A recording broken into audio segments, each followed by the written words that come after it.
All right.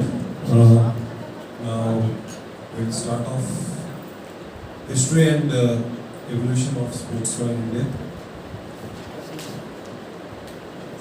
Ashish All right. So some facts.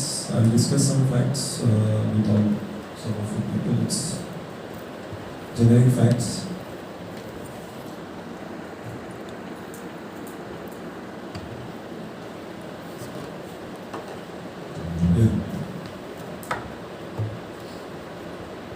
History evolution of sports by India. तो सबसे पहला जो आपका सब टॉपिक है इस पर्टिकुलर चैप्टर में वो है why there is a need for sports. तो थोड़ा कॉमन सेंस है। In ancient India rated sports skill as a gentleman's quotient in the personality, people were rated macho and chivalrous who mastered this skills। जो पुराने ज़माने में even today जो sports में अच्छा खेलते हैं, those who perform well, they have certain specific attributes whenever a particular person is good at sports, उसको हम थोड़ा ज़्यादा privilege नज़र से देखते हैं। उसके अलावा medieval society में archery, wrestling, they were a part of education basically। Sports was a part of education because in olden times even to defend yourself you should know certain sports like wrestling and archery, and even it was well known in the urban elites basically, and skilled archers, skilled sportsmen। तो sportsmen आज जो हम fencing का जो sport बोलते हैं that is also a part of education in the medieval India। उसके बाद हम सब जानते हैं ब्रिटिशर्स आए। ब्रिटिशर्स के बाद ऑब्वियसली स्पोर्ट्स का इम्पोर्टेंस काफ़ी कम हो गया। ज़्यादातर फोकस एजुकेशन पे देने लगे। अभी फिर से एक ट्रेंड आ रहा है कि जहाँ पे स्पोर्ट्स को फिर से इम्पोर्टेंस मिल रहा है। Bodily posture, cultivation of bodily health were important science of gentility. Obviously जो पर्टिकुलर पर्सन मैन अगर उसका बॉडी पोस्चर, उसकी पर्सनैलिटी अगर अच्छी होगी तो it was considered to be he was an attractive person। people used to even आज भी अगर जो person fit है, मोस्टली फिटनेस बहुत ज़रूरी नहीं कि बस जिम ही की जाए, स्पोर्ट्स के लिए भी आप फिट रह सकते हो। सो पुराने ज़माने से आज भी अगर आप देखेंगे तो person who play sports who is fit is always considered to be a macho person, a person who is having a good personality. तो इंडिया का अगर एवोल्यूशन अगर हम बात करें, England was the junction of development. England ने बहुत सारे स्पोर्ट्स डेवलप किए जिसमें क्रिकेट भी एक स्पोर्ट्स है, और उसके अलावा बहुत सारे ऐसे अलग स्पोर्ट्स थे जो उन्होंने लॉन्च किए। Because a lot of colonies were under the rule of British, lot of this countries were influenced by this sports.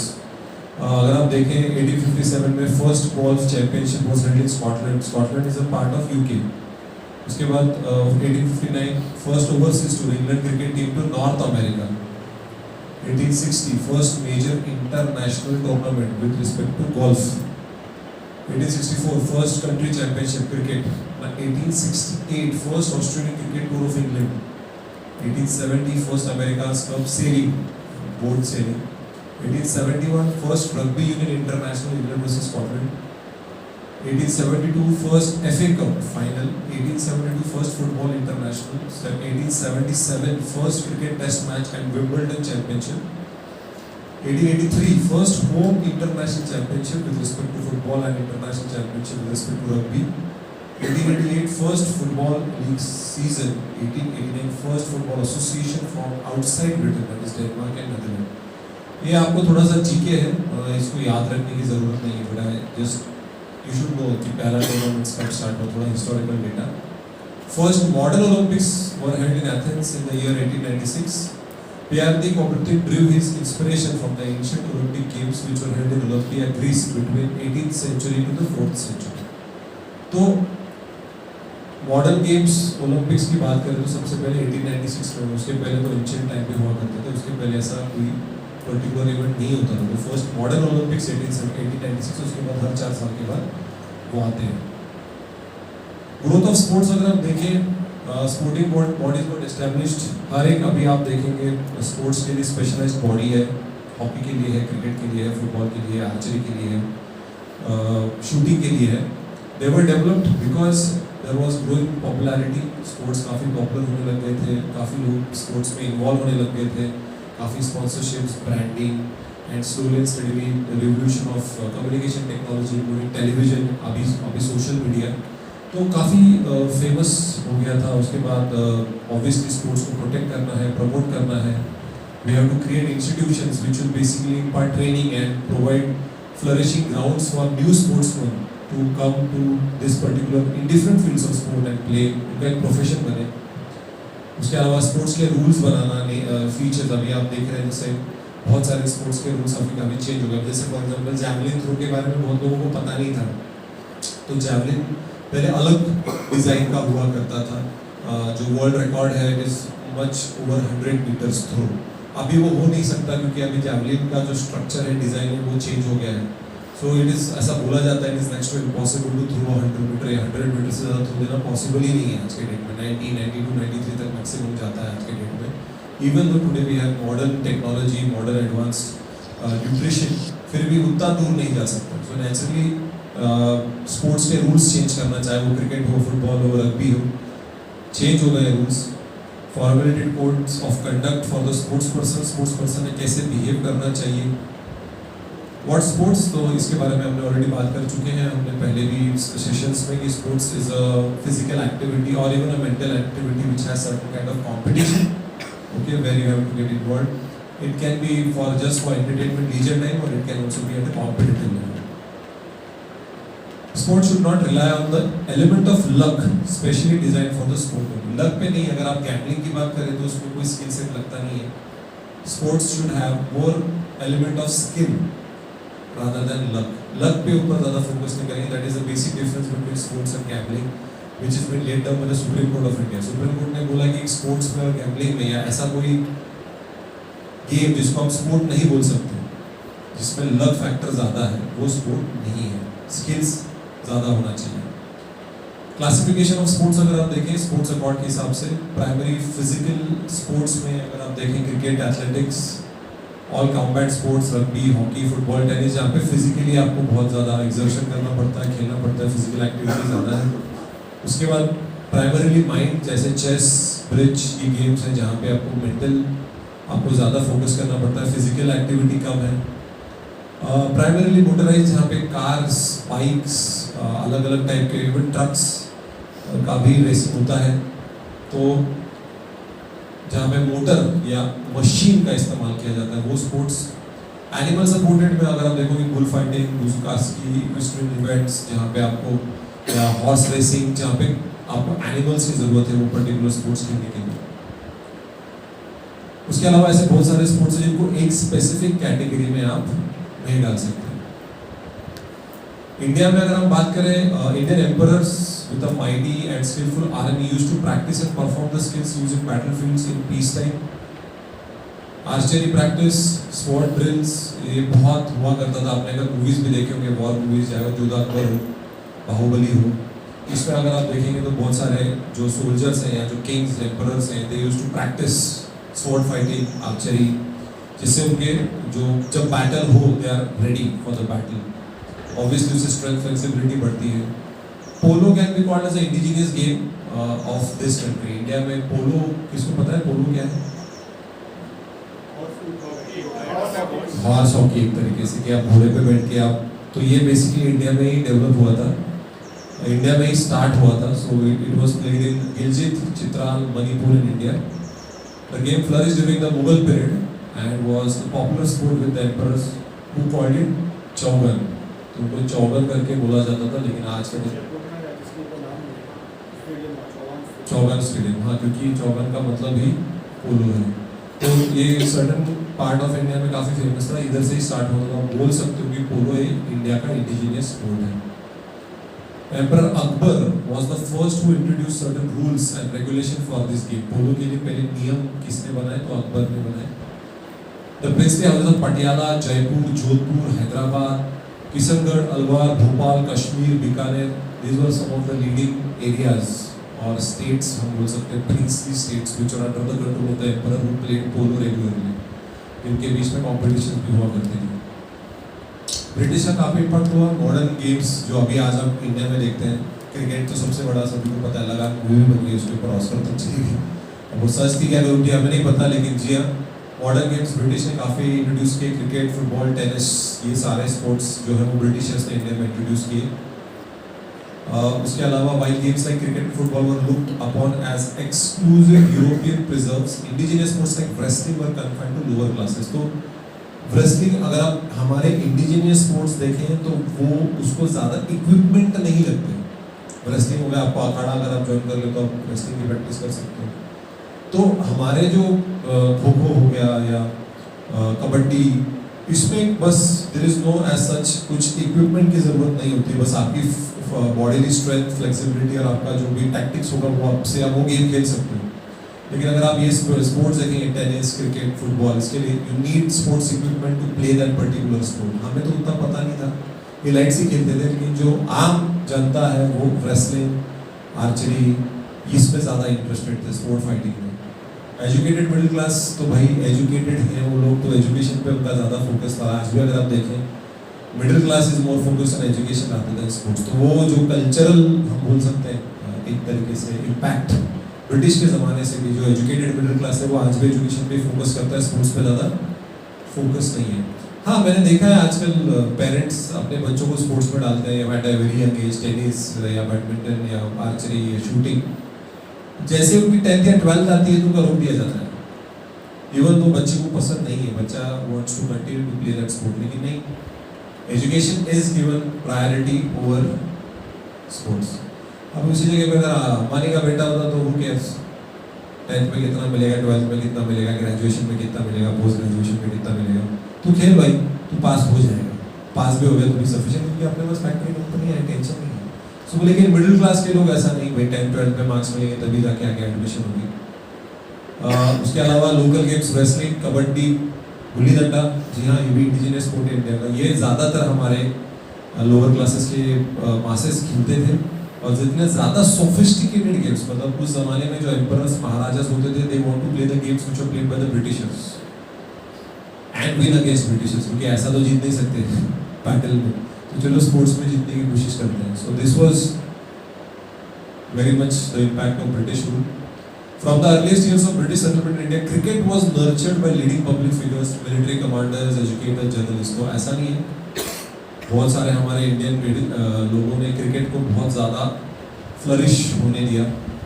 Consequently, it was natural for men of status and influence in India, महाराजास to take up this Indian sport। तो बहुत महाराजास इस game को खेलते थे।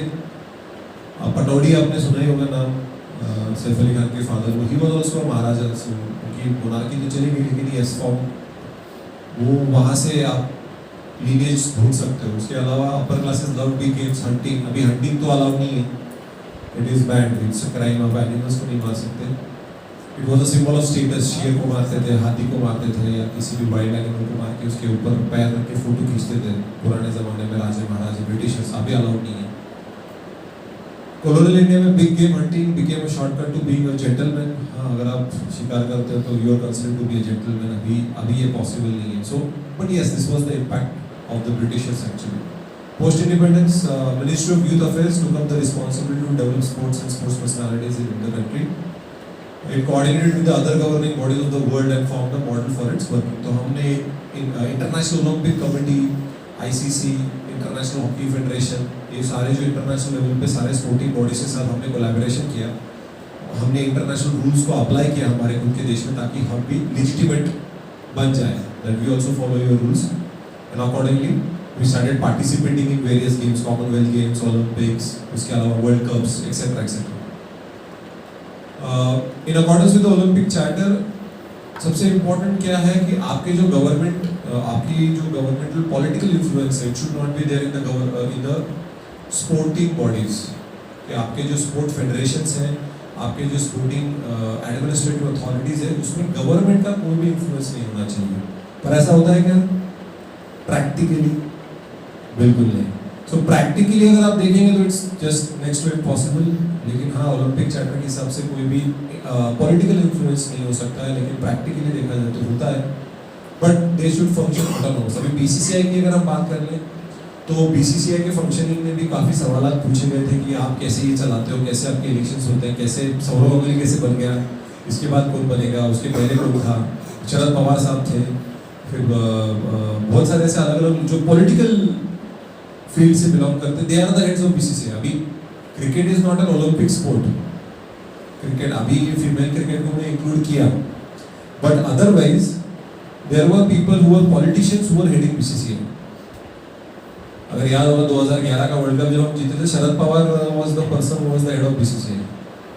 सो but at that time obviously अभी फिर से cricket को इंट्रोड्यूस किया गया इस बार, women cricket. I think we won silver, हम फाइनल हार गए थे अगेंस्ट ऑस्ट्रेलिया। तो अभी फिर से इंट्रोड्यूस किया, लेकिन पहले नहीं होता था ऐसे। So we can see certain interferences, but जी हाँ ऑटोनोमसली फंक्शन करते हैं practically. Indian Olympic Association is the umbrella body जिसके अंदर सारे ओलंपिक स्पोर्ट्स आते हैं। We have the national sports federation, state Olympic associations, ये सारे हमारे देश भर के, मतलब नेशनल लेवल पे अगर आप सेंट्रल लेवल पे बात करेंगे तो we have the ministry of youth and sports affairs, ठीक है। उसके बाद we also have certain national sports federation, जैसे इंडियन हॉकी फेडरेशन तो नेशनल लेवल पे, लेकिन हर स्टेट लेवल पे भी एक स्टेट फेडरेशन, जो स्टेट लेवल पे जो आपकी स्टेडियम्स हैं, आपके फैसिलिटीज़ हैं, स्पोर्ट्स की स्कॉलरशिप्स हैं, वो प्रोवाइड करते हैं स्टेट लेवल पे, okay. And all this is managed by, controlled by the ministry of youth affairs and sports. This plays a very important role for funding, finance, bringing about sponsorships and infrastructure development, training of the athletes, coaches provide करना। अभी recently मैंने case पढ़ी थी court में कि जो basketball का जो कोच था बालेवाड़ी स्टेडियम पता ही होगा आप लोगों को, बालेवाड़ी स्टेडियम में एक बास्केटबॉल का कोच था, उसको उसकी 6 महीने की सैलरी नहीं थी स्टेट फेडरेशन में। That guy had come from, I think he was from Russia या यूक्रेन साइड का था। वो उसको स्पेसिफिकली बुलाया था बास्केटबॉल ट्रेनिंग के लिए बालेवाड़ी में, और उसको सैलरी नहीं दी। तो उसने केस कर दी कोर्ट में कि यार मुझे बुलाया, सैलरी में इतने दिनों से यहाँ पे रह रहा हूँ, मेरा खर्चा कैसे निकालूंगा।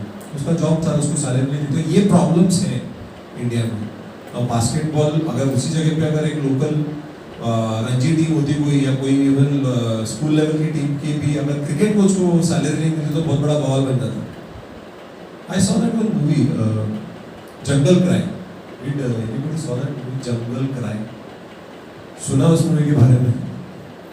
वो अभय देओल का मूवी है।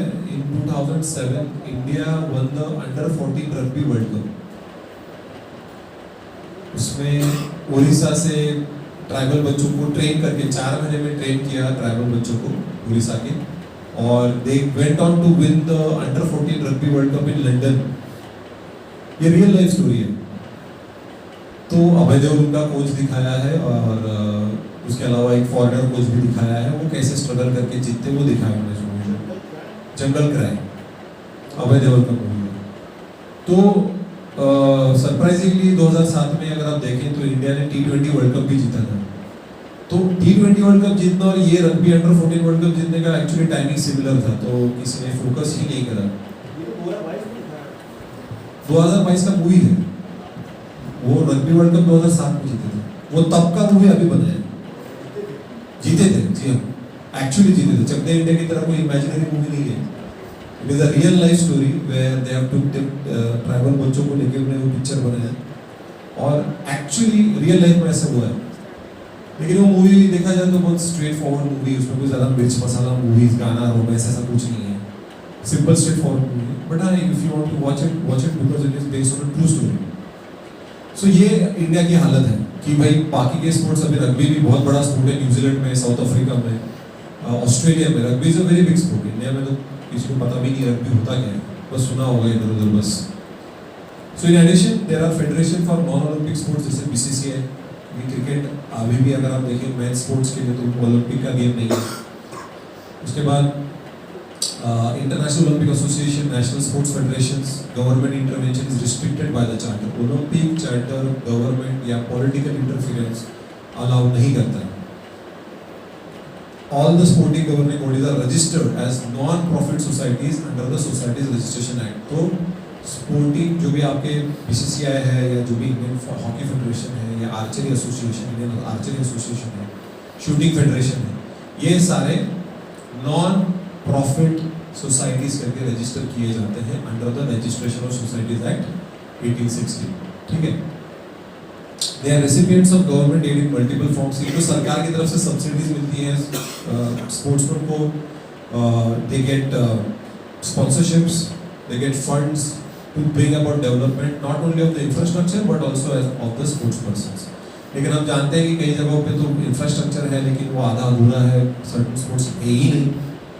नॉट ओनली अभी ये तो हम तो गवर्नमेंट इंफ्रास्ट्रक्चर की बात कर रहे हैं, इवन बहुत सारे एजुकेशन इंस्टीट्यूशंस में भी बहुत सारे स्पोर्ट्स है ही नहीं। ये इसके लिए फैसिलिटीज़ नहीं, उसके लिए फैसिलिटीज़ नहीं। अगर आप अगर सिम्बोसिस की हम बात करते हैं तो एटलीस्ट स्विमिंग पूल है, लेकिन मैं आपको ऐसे कि ये इस कैंपस में,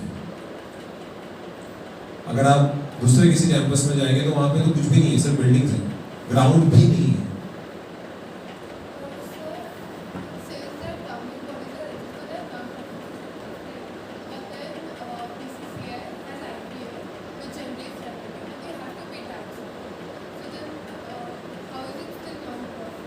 नॉन प्रॉफिट मतलब ये जो भी पैसा आएगा वो सारा का सारा पैसा उस स्पोर्ट्स में ही इन्वेस्ट होगा।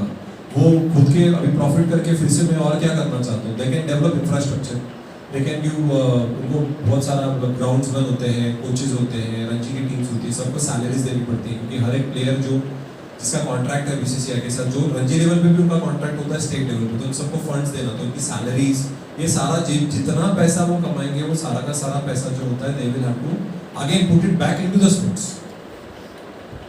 अभी अगर मैं कोई बिजनेस स्टार्ट करता हूँ, ऑब्वियसली मैं प्रॉफिट के लिए कर रहा हूँ, तो मैं सब प्रॉफिट मैं अपने जेब में डालूंगा, मैं अपने पर्सनल खर्चे के लिए इस्तेमाल करूंगा। बीसीसीआई का पर्सनल चीज कुछ है नहीं, सिर्फ it's purpose is for sports. सारा का सारा पैसा जो भी प्रॉफिट के तौर से मेरी तरफ आ रहा है, अभी आपने सुना होगा आईपीएल के डिजिटल राइट्स कुछ करोड़ों में बेचे गए, क्रिकेट के जो ब्रॉडकास्टिंग राइट्स करोड़ों में बेचे गए, all that money will be again invested back into the sport to develop the facilities and infrastructure. ऐसे घर पे कोई नहीं लेके जा सकता उसको। Alright. Sports Authority of India, इसको साई भी कहते हैं। इसका रोल क्या है? Is the field arm of Ministry of Youth Affairs and Sports in the promotion of sport in India through the implementation of various schemes. So basically Sports Authority of India policy schemes को implement करती है। National sports talent contest scheme को implement करती है, SAI training centre scheme, centres of excellence scheme. SAI also operates several regional centres and sports institutes such as Netaji Subhash national institute of sports Patiala, Lakshmibai national institute of physical education Thiruvananthapuram. तो आप देख सकते हैं कि SAI जो फील्ड आर्म है, basically the authority which implements the policies and schemes of the ministry of youth affairs and sports. होगा उसका अलग ही कोई ब्रांच होगा, ये तो मुझे जो डेटा किताब से ही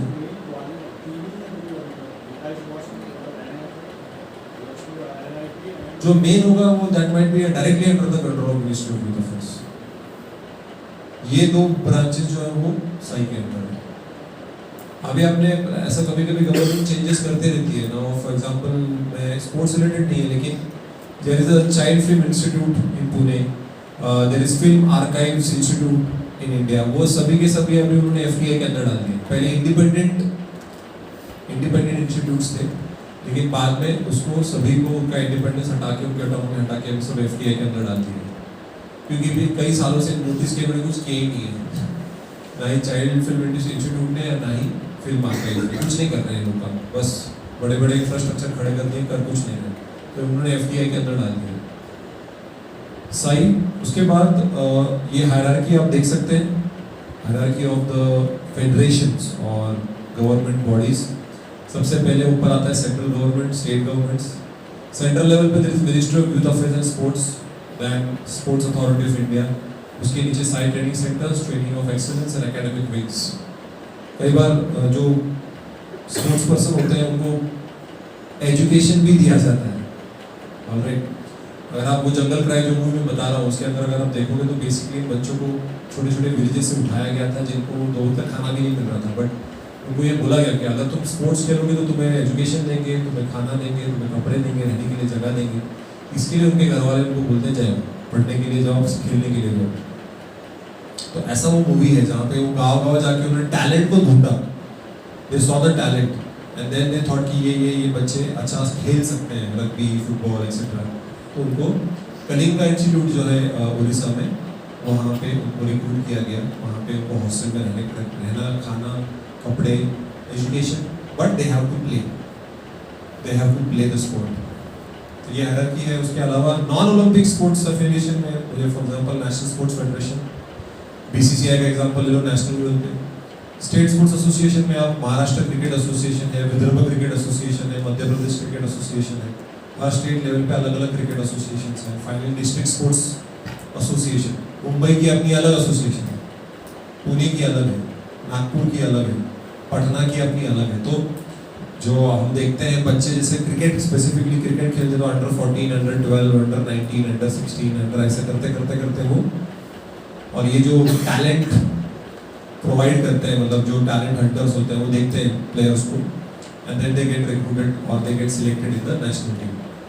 आपने धोनी का मूवी अगर देखा होगा तो उसके अंदर स्पेसिफिकली जो तब का दालमिया जो बीसीसीआई का प्रेसिडेंट था, उन्होंने एक अलग से कमेटी अपॉइंट की, टैलेंट हंट कमेटी करके, जिसके हेड वेंगसरकर थे। He used to go around the country, सारे अलग अलग मैचेस देखता था और वो फिर डायरेक्टली बीसीसीआई को रिपोर्ट देते थे कि ये प्लेयर्स के में टैलेंट है, जिसमें Dhoni was one of the talent जो हमने वेंगसरकर ने पिकअप किया धोनी को। Rest is history. तो ये नॉन ओलंपिक स्पोर्ट्स एफिलिएशन के ऐसे फेडरेशन चलता है। ओलंपिक की अगर देखेंगे तो everything comes under Indian Olympic Association. इसके ऊपर इंटरनेशनल ओलंपिक एसोसिएशन होता है, but every country needs to have a national level Olympic association. तो इंडिया का इंडियन ओलंपिक एसोसिएशन है, उसके बाद आगे national level, state level, district level, ऐसे। This is for Olympic sports. Only the difference is we have the Indian Olympic Association. Non Olympic के अंदर इनको उनकी रिस्पेक्टिव फेडरेशन है। एथलेटिक्स में भी टाइप्स होते हैं। It's an exclusive collection of sport events that involve competitive running, jumping, throwing, walking. Most common type of athletic competition है track and field, road running, cross country running, race walking. ये बहुत simple है, कोई भी इसमें participate कर सकता है। इसमें आपको कोई ज़्यादा इक्विपमेंट की ज़रूरत नहीं होती है। यहाँ पे बस अगर आप देखेंगे बहुत सारे अफ्रीकन्स अगर आप देखोगे, ज़्यादातर वो मैराथन रनिंग में या एथलेटिक्स में सबसे ज़्यादा होते हैं, because Africa is a very African continent, has a lot of poor countries with no infrastructure. But हाँ, उनके पास एक ही इंफ्रास्ट्रक्चर है, रास्ता, भागो। सो उनके एथलीट्स जंगल में भाग भाग के इतना भागते हैं बिकॉज उनके पास व्हीकल्स ही नहीं है, तो उनमें से एथलीट्स बन के बाहर उभर के आते हैं अफ्रीका में। It is mostly an individual sport. Performance for team sports जैसे क्रॉस कंट्री भी होता है, रिले रेसेस भी होते हैं। Evidence were found about the practice of athletic sports in the late 19th century Indian states. Athletic events were conducted regularly in various provinces of India, जैसे Bengal, Bombay, Madras. Athletics काफ़ी पुराने ज़माने से चल रहा है। हमारी जो सबसे पहली जो ओलंपिक की टीम भेजी गई थी इंडिया की, when we were under the British rule, तो आपको पता है फंडिंग किसने की थी? कैंप एरिया में आपको दोराब जी पता है? दोराब जी का मॉल है वहाँ पे कैंप एरिया में, दोराब जी। तो दोराब जी साहब ने बेसिकली फंडिंग की थी। हमारे एथलीट्स को जो भी जाने आने का खर्चा था, वहाँ पे रहने का खर्चा था, दोराब जी साहब ने फंडिंग की थी हमारे एथलीट्स के लिए, ताकि वो जाके रिप्रेजेंट कर सके इंडिया को, क्योंकि सरकार के पास इतना पैसा ही नहीं था। The official representation of British India in the Olympic Games started only in 1920, where their athletes are and 3 wrestlers, 3 athletes थे, 3 wrestlers थे, who participated in Antwerp with the help of Sir Dorabji Tata. 4 years later, the first National Athletic Championship was conducted in Delhi under the name of Indian Olympic Games, and the Indian Olympic Association was formed, All India Olympic Association. 7 athletes were selected to represent nation in 1924 Olympic Games at Paris. थोड़ा history हमारा athletics को लेकर. However, the numerous reasons India's performance has been unimpressive. आपको क्या लगता है? What do you think? हमारा Olympics में performance अच्छा क्यों नहीं है? What is your opinion? इतना population है, फिर भी हमारे पास उतने मेडल्स नहीं है। जब चाइना के साथ कंपेयर करते हो या रशिया, अमेरिका, चाइना का समझ सकते हैं, चाइना की तो पॉपुलेशन के हिसाब से काफ़ी मेडल्स लाते हैं, लेकिन इंडिया की बात कर लो तो हमारे से ज़्यादा तो न्यूजीलैंड ऑस्ट्रेलिया के पास मेडल्स हैं। ऐसा क्यों होता है, आपको क्यों लगता है, why there is a problem in India?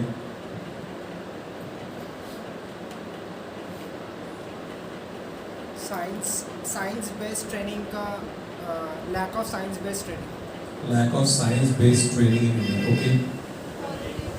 Politics,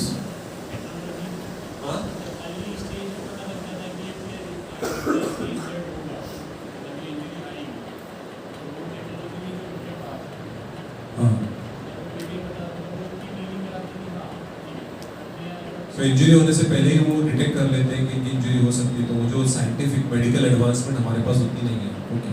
what else?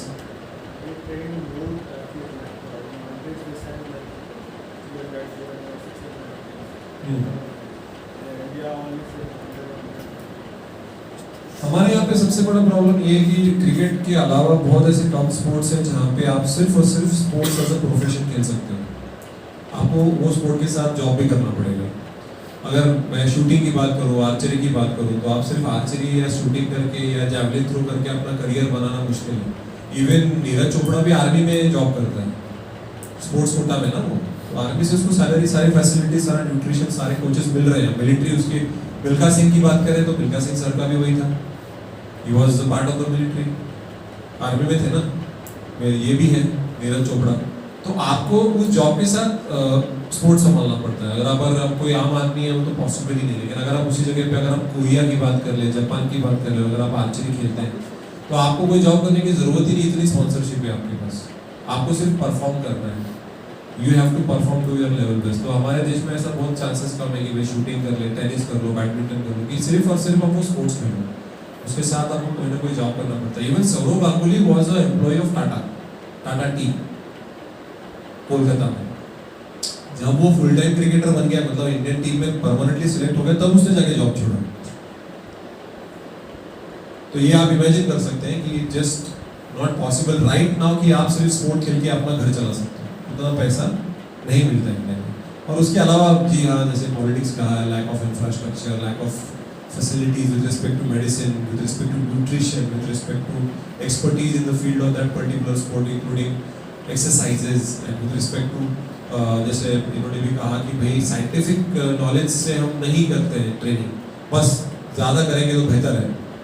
तो ये सारे थोड़े से मिसकंसेप्शन और पुरानी टेक्निक्स का ही इस्तेमाल आज भी हम कर रहे हैं, स्टिल हम मेडल्स ला रहे हैं। आप ये सोचिए कि कॉमनवेल्थ में we were the top, right, we were the top most, की सारे कॉमनवेल्थ देश में सबसे ज़्यादा मेडल्स हमारे पास थे, लेकिन ओलंपिक्स में भी हमें इम्प्रूव होने की ज़रूरत है। So yes, we have the lowest number of total Olympic medals per capita, क्योंकि हमारा इनकम, हमारा पॉपुलेशन के हिसाब से हमारे मेडल्स बहुत ज़्यादा कम है। उसके बाद India's contribution to sports, kabaddi, wrestling, cricket के बारे में मैं बात करूँ तो बेहतर है। हॉकी में तो हमारा नेशनल स्पोर्ट है, बैडमिंटन, टेनिस, ओलंपिक्स में भी हम काफ़ी है। उसके अलावा गिल्ली डंडा, कांचा, काइट फ्लाइंग, खो खो। अभी खो खो तो आपने सुना ही होगा, अल्टीमेट खो खो करके नया स्टार्ट हुआ है, तो उसमें I think some of the students also went there as volunteers to help out. कहाँ पे हो? बालीवाड़ी में हो रहा है? अच्छा, पुणे में हो गया? सही हो गया ना, खत्म हो गया ना? आप भी तो आए थे सर, आप गए तो थे। मैं नहीं गया था। मैं कहाँ जाऊँ? आशीष सर के साथ आप गए थे। मैं कहाँ? अरे मेरे को तो डेंगू हो गया था, मैं तो 2 हफ्ते से डाउन हूँ। मैं कहाँ हूँ? अल्टीमेट कौन जीता? ओडिशा। ओडिशा जीती, देखा? जंगल रहा है ओडिशा। आई थिंक गुजरात थी, महाराष्ट्र थी, है ना? तेलुगु है। अच्छा, मतलब राजस्थान। कितनी टीम थी टोटल? 6। अच्छा, हो गया। अगर और रिस्पॉन्स कैसा मिला, मतलब आपको क्या लगा कि क्राउड? मुझे लगता है मोस्टली प्लेयर्स की फैमिलीज। नहीं सर, आए थे, but like we invited schools and colleges. अच्छा, स्कूल्स बाकी मतलब इनवाइट किया, इन द सेंस फ्री में आके हाँ, बैठे? Kind of free. करना पड़ेगा, बट करना पड़ेगा। लास्ट डे पे अच्छा क्राउड था। लास्ट डे पे अच्छा 500 था। टिकट्स सोल्ड आउट थी, बाकी सब sold out। टोटल 1910 आए थे, हाँ। उसमें से 500 खरीद के आए थे एंड बाकी सब 550 500 खरीद के, that's not bad. It's a good start. और हाँ डिजिटल एंगेजमेंट अच्छा था. डिजिटल एंगेजमेंट अच्छा था. ये इसमें आई थिंक ये ड्रीम 11 में इसमें उसमें नहीं होगा तो नहीं फैन कॉर्नर में नहीं. इसमें नहीं है ना फेयर प्ले क्या क्या वो अलग अलग गेम्स होते हैं उसमें लोगों को पता ही नहीं प्लेयर्स कौन है भाई टीम क्या बनेगी फर्स्ट एडिशन था. फर्स्ट एडिशन नहीं क्योंकि अभी मैं बताऊंगा आगे जाके बहुत सारे ऐसे लीग स्टार्ट हुए थे इंडिया में लेकिन वो बंद हो गए. मैं बताता हूँ आपको जैसे मैं आगे जाऊंगा. लेकिन हाँ कबड्डी रेसलिंग क्रिकेट हॉकी में इंडिया का अच्छा खासा कंट्रीब्यूशन है जी. अब तक आप जो रेड डॉट्स हैं वो बंद हो चुके हैं और जो ग्रीन डॉट्स हैं वो अभी भी चल रहे हैं और प्लानिंग में है आगे. तो आप देख सकते हैं Indian premier league, hockey league, volleyball league बंद हो गई, world series hockey, golf premier league ये स्टार्ट हुआ था लेकिन आई थिंक 1 या 2 एडिशन के बाद ही ये नहीं चले. Super fight league, international premier tennis league, premier futsal, polo, esports. अभी ई स्पोर्ट्स का काफी जमाना है. मैं ई स्पोर्ट्स के बारे में बताऊंगा आपको. अभी ये सारे जो ब्लैक डॉट है प्लान किया हुआ है बॉक्सिंग बास्केटबॉल आ जाएगा वही बता रहा हूँ. बंद हो गया बता. हाँ अभी क्योंकि ये पुराना चार्ट है 2022 में मैं ये चार्ट जब मैंने बनाया था आई थिंक 18 का चल रहा था तो चार्ट पुराना है. काफी प्लान हो गए भी बंद हो गए मतलब लॉन्च भी किया होगा लेकिन नहीं चला.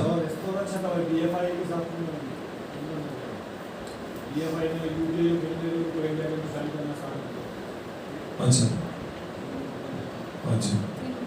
लेकिन आप देख सकते हैं वॉलीबॉल को beach volleyball, cue sports, sailing, table tennis, boxing, polo मतलब प्रो कबड्डी लीग तो काफी अच्छा चल रहा है.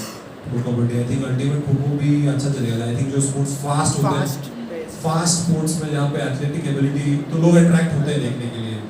और खो में भी काफी देखा थोड़ा बहुत मैंने भी देखा टेलीविजन पे. तो ये it's quite a fast sport. फटाफट मैच खत्म होती है तो it's fun. It's not like पूरा दिन मैच देखो 5 दिन मैच देखो या इवन T20 में भी 6 घंटा बैठो 3 घंटा 4 घंटा बैठो. सो लेट्स सी ये प्लान तो बहुत सारे किए हैं लेकिन देखते हैं कौन से चलेगी कौन से नहीं.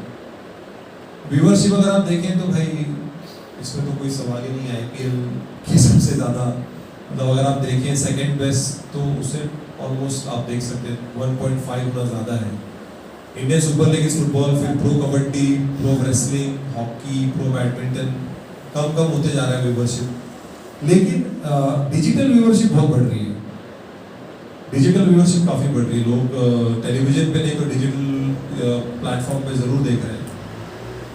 इसमें भी अगर आप देखेंगे तो फीमेल कम देखते हैं स्पोर्ट्स थोड़ा कंपैरेटिवली विद मेन. तो 60-40 का रेशियो आप बोल सकते हैं कि 60% men watch sports and only 40%. This is all with respect to India के स्टैटिस्टिक्स हैं. उसके बाद अगर आप रूरल और अर्बन एरियाज में देखोगे तो ऑलमोस्ट 50-50 है. दोनों रूरल एरियाज और अर्बन एरियाज दोनों देखते हैं स्पोर्ट्स. तो ऐसा कुछ नहीं है बट कंपैरेटिवली अर्बन एरिया के लोग ज़्यादा देखते हैं. ये डिजिटल व्यूअरशिप आप देख सकते हैं 110 मिलियन व्यूअरशिप फॉर IPL. उसके बाद 32 million for football and 26 million for kabaddi. 62% growth rate of IPL digital viewership over last 3 seasons. अभी तो 10 टीम्स हो गए भाई. सेकंड या आई थिंक यूरोपा लीग के बाद है क्रिकेट फुटबॉल के बाद अभी क्रिकेट को सबसे ज़्यादा पूरी दुनिया में देखा जाता है और IPL को स्पेसिफिकली ज़्यादा देखा जाता है. I heard the news that Suresh Raina retired and he is going to play the domestic T20 leagues in different countries. South Africa में जाने वाला है. अच्छा है कमेंट्री करके क्या उसमें है अभी भी क्रिकेट बचा तो वो कर सकते हैं.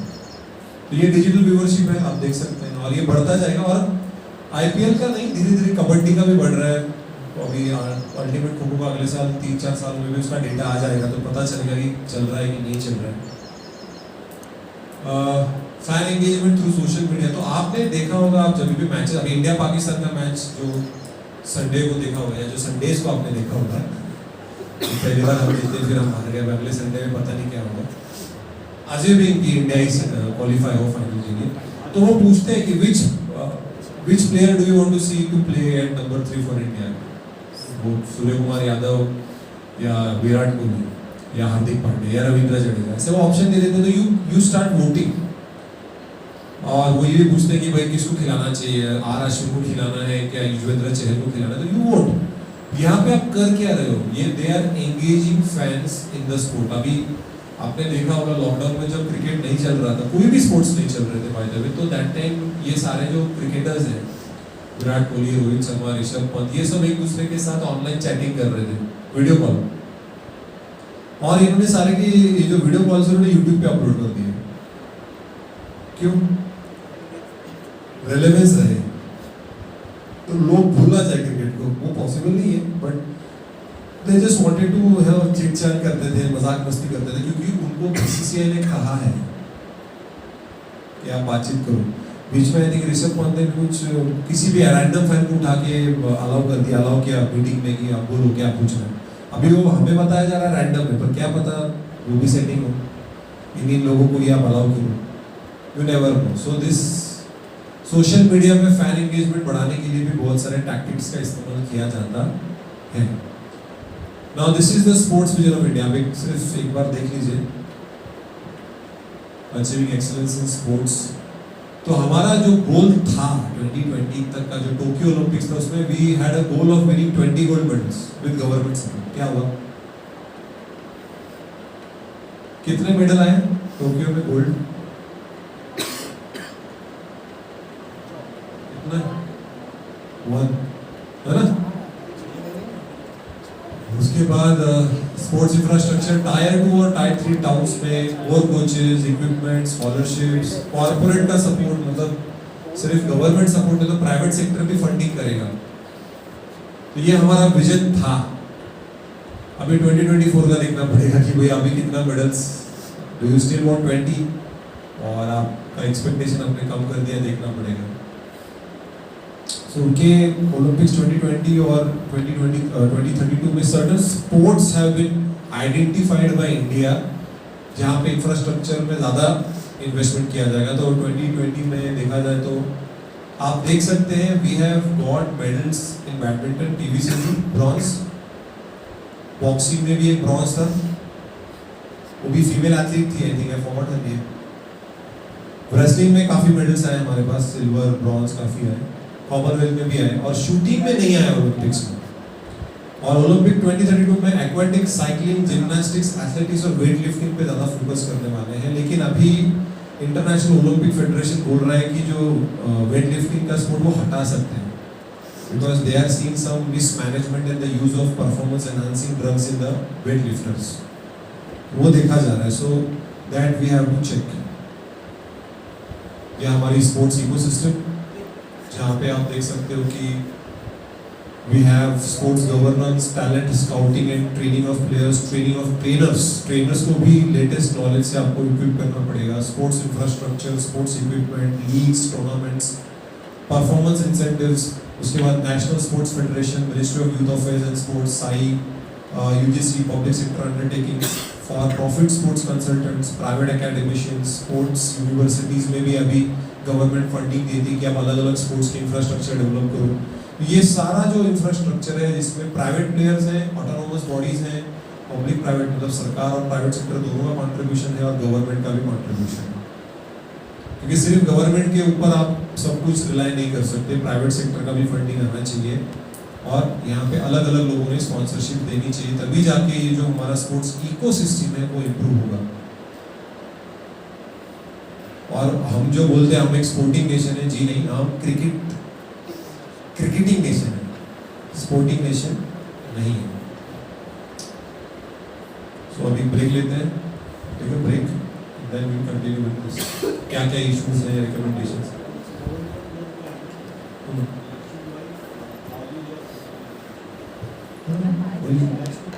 नेशनल